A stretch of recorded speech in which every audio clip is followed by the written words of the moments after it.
बिस्मिल्लाहिर्रहमानिर्रहीम।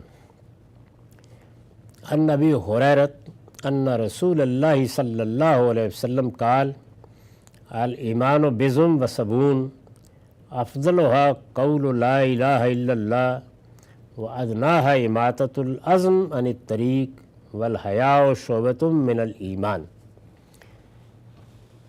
ये रवायत सुनन अबी दाऊद से ली गई है। रकम है 4058। अबू हुरैरा रज़ी अल्लाह अन्हु बयान करते हैं कि रसूलुल्लाह सल्लल्लाहु अलैहि वसल्लम ने फरमाया, ईमान की 70 से कुछ ऊपर शाखें हैं। इनमें सबसे ज़्यादा फजीलत की चीज़ ये कहना है कि अल्लाह के सिवा कोई इलाह नहीं। यानी जब हम ईमान लाते हैं तो उसकी इब्तिदा तो तौहीद के इकरार से होती है, अल्लाह के सिवा कोई इलाह नहीं है। लेकिन क्या ये ईमान महज मोतक़िदात का नाम है? क्या इसके नतीजे में इंसान के अखलाकी वजूद में कोई तब्दीली न भी हो तो ये कबूल कर लिया जाएगा? तो यहाँ ये फरमाया है कि अगरचे ईमान इब्तिदा में तो इकरार का नाम है, यानी हम कहते हैं कि अशहदु अल्ला इलाहा इल्लल्लाह, हमने इस बात को तस्लीम कर लिया कि अल्लाह के सिवा कोई इलाह नहीं है, हम मुसलमान हो गए। तो ये सबसे बड़ी बात है। यहाँ से एक इंसान ईमान की ज़िंदगी शुरू करता है, लेकिन ईमान और उसके तकाज़े यहाँ ख़त्म नहीं हो जाते। इसके बाद ज़ाहिर है कि इंसान के इस पूरे अखलाकी वजूद की तत्हीर होनी चाहिए, इसको पाकीज़ा बनना चाहिए। तो फरमाया कि सबसे ऊपर देखोगे तो यही नज़र आएगा कि अल्लाह के सिवा कोई इलाह नहीं। लेकिन आइए आपको बताएं कि ये कहाँ तक जाता है।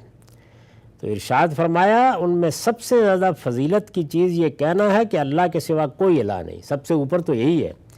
और सबसे कमतर ये है कि रास्ते में पड़ी हुई कोई हड्डी हटा दी जाए कि राह चलने वाले को ठोकर न लग जाए या उसका पाँव ज़ख्मी न हो जाए। यानी यहाँ तक इसको जाना चाहिए।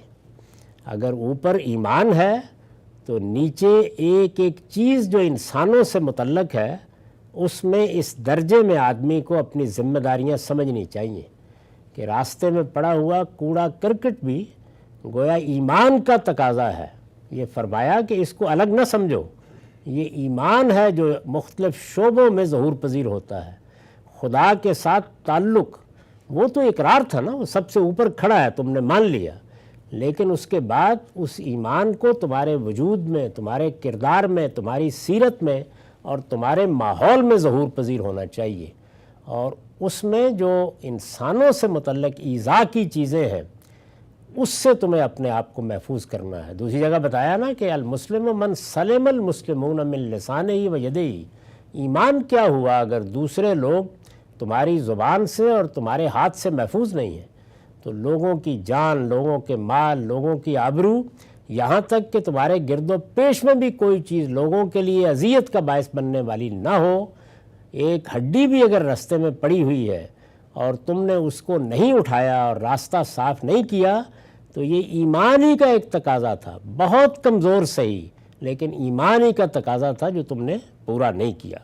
तो ये हुजूर ने गोया ये बताया कि ईमान को महज एक मजहबी नौइयत के एतकाद की सूरत में रख देना काफ़ी नहीं है, उसको तुम्हारे पूरे वजूद और तुम्हारे रवैयों और तुम्हारे तर्ज़ अमल में ढलना चाहिए। और आखिरी दर्जे में यहाँ तक जाना चाहिए कि राह चलते हुए कोई रुकावट भी अगर पड़ी है तो तुम पास से गुज़र नहीं जाओ। कोई गलाजत भी अगर पड़ी है तो तुम रुको और रुक कर उसको दूर करो वहाँ से, ताकि ये पूरा माहौल आला अखलाकी उसूलों पर उस्तवार हो। इस पर मैंने लिखा है, यानी उसी का, किसका? ईमान का, अल्लाह को मानने का एक तकाज़ा है, उसी का एक तकाज़ा है। इसलिए कि इंसान जब खुदा को हाजिर और नाजिर समझकर उस पर ईमान ले आता है तो उसका लाजमी नतीजा यही निकलता है कि वो फिर इसी तरह एक एक चीज़ के बारे में मुतनब्बे रहे। और ये क्यों फरमाया कि हड्डी भी हटा दी जाए? इसलिए कि लोगों को अजियत देना भी गलत और अजियत की किसी चीज़ को गवारा करना भी गलत। मुसलमान का सही मकाम ये है। तो एक बात ये फरमाई और आखिर में ये कहा कि वल हया शुअबतुम मिनल ईमान, हया भी ईमानी की एक शाख है। یعنی یہ ہمیشہ ذہن میں رکھو، یہ پیچھے حیا سے متعلق اور بھی روایات آئی ہیں، اور میں عرض کر چکا ہوں کہ ہمارے ہاں تو حیا جنسی معاملات کے ساتھ خاص ہو کر رہ گئی ہے۔ عربی زبان میں اس کا صحیح مفہوم ہے کہ وہ جو ایک شریف النفس انسان میں فطری طور پر جھجک ہوتی ہے کہ اسے کوئی برا کام نہیں کرنا، تو اس کے لیے حیا کا لفظ استعمال ہوتا ہے۔